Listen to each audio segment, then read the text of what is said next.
The second chapter of John tells of the story of Jesus turning water into wine, which I'd like to make an emphasis on.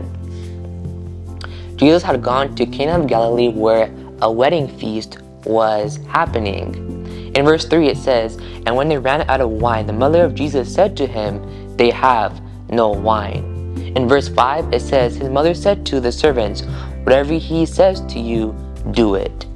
This just shows the faith that the mother of Jesus had in her son, that he would have the best outcome for the situation.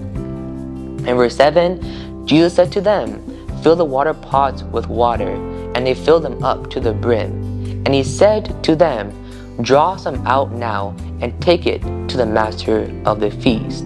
And they took it.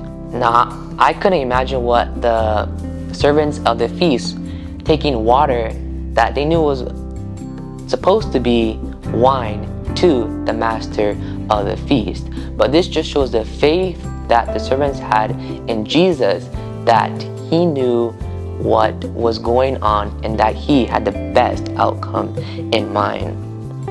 In verse 9 it says, "When the master of the feast had tasted the water that was made wine and did not know where it came from, but the servants who had drawn the water knew, the master of the feast called the bridegroom, and he said to him, 'Every man at the beginning sets out the good wine, and when the guests have well drunk, then the inferior.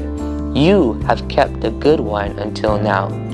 This beginning of signs Jesus did in Cana of Galilee and manifested his glory, and his disciples believed in him.